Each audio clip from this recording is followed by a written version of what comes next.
जी नमस्कार। पंडित अजीत मिश्र, ज्योतिष कार्यालय, पटना बिहार, एक उप कार्यालय, देवघर झारखंड। यदि आपको हमारा वीडियो पसंद आए तो सब्सक्राइब करें, लाइक करें, शेयर करें। आज का विषय है स्वावलंबी होना। हमारे प्रधानमंत्री जी ने आह्वान किया है, स्वावलंब से हम अपने देश को विकसित करेंगे, किसी पर निर्भर नहीं रहेंगे, आयात को कम, निर्यात को अधिक बल देंगे। बहुत अच्छी बात है। व्यवहारिक जीवन में यह कैसे संभव है, इस विषय पर छोटा छोटा दो चार शब्द कहना चाहूंगा। क्या पिता के हाथ पकड़कर स्वावलंबी हुआ जा सकता है? क्या दूसरों के आश्रय पर स्वावलंबी हुआ जा सकता है? क्या केवल नकल या अनुकरण करने से स्वावलंबी बना जा सकता है? सहज रास्ता अख्तियार कर स्वावलंबी बना जा सकता है? नहीं। इस विषयों पर थोड़ी गहन विचार की आवश्यकता है। दूरदृष्टि और पक्का इरादा, यह मूल मंत्र होगा स्वावलंबी बनने का। आने वाले समय को आप पहले समझ लें और इस विषय को इस तरह से समझें कि आज जो आप कर रहे हैं वो आने वाले समय में भी उसका अस्तित्व ऐसा ही बना रहे जैसा आज है। ईमानदारी कारगर रहेगा, कार्य क्षेत्र में ईमानदारी, लेन देन में ईमानदारी, हर प्रकार से ईमानदारी जो है वो इस कार्य को करने में सहायक सिद्ध होगा। सीखने की प्रवृत्ति वो भी कायम रखना होगा। आज हम पिछड़ रहे हैं किस पॉइंट पर, कहां, यह सीखने की प्रवृत्ति ही इसको कंट्रोल कर सकता है। एकाग्रता और कार्य में दक्षता के लिए आप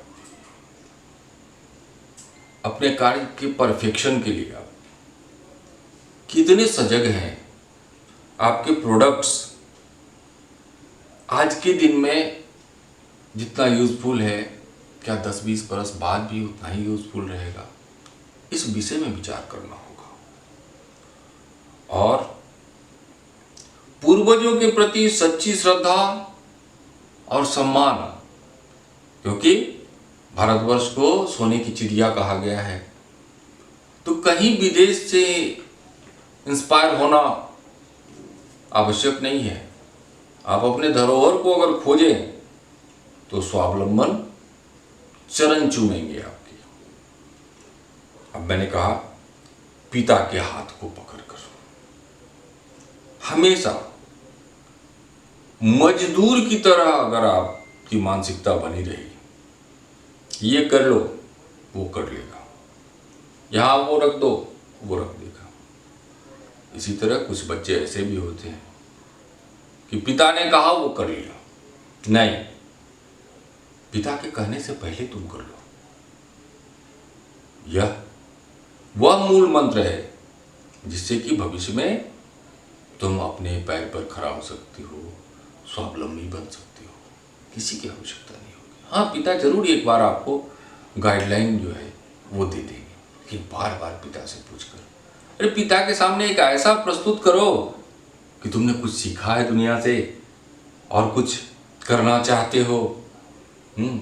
दूसरों के आश्रय में, दूसरों के भरोसे, बहुत गलत बात है।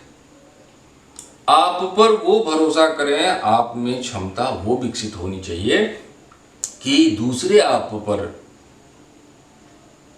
भरोसा करें, आश्रित रहें, तभी स्वावलंबन की परिभाषा को 100% समझ पाएंगे आप।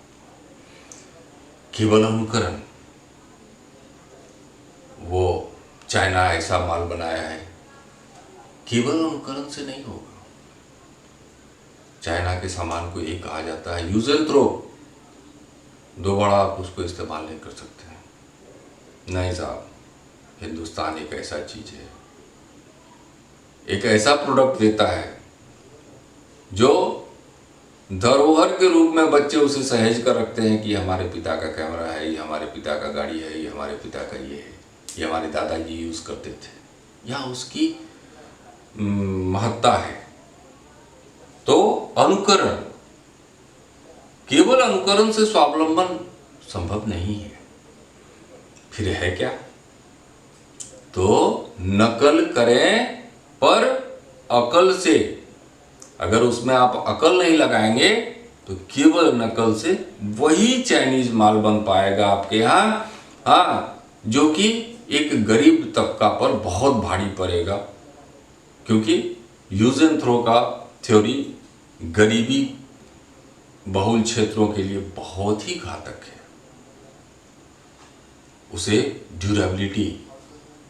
ड्यूरेबल गुड्स की आवश्यकता है, जिसमें कुछ दम हो, ताकि कुछ दिनों तक वो निश्चिंत रहे कि यह सामान हमारा चलता रहेगा।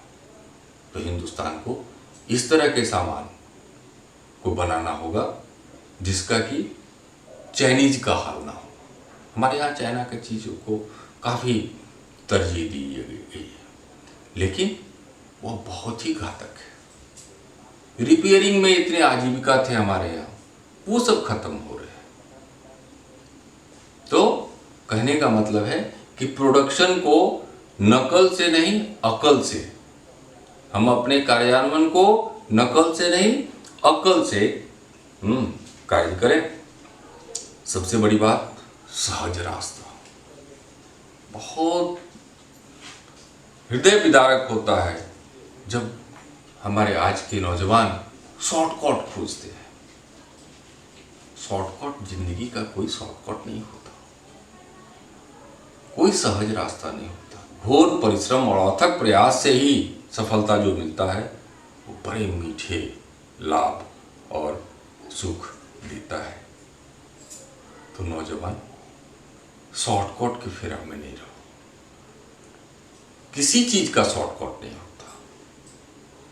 आपको उतने साल बिताने होते हैं एक डिग्री लेने के लिए, उतने निवाले खाने होते हैं भोजन समय में जो कि पचने में कारगर हो। एक बार आप पूरे थाली नहीं खा सकते। शॉर्टकट किसी चीज का नहीं होता, इसको हमेशा याद रखें। और आज बस इतना ही। पंडित अजीत मिश्र को इजाजत दें। जी नमस्कार।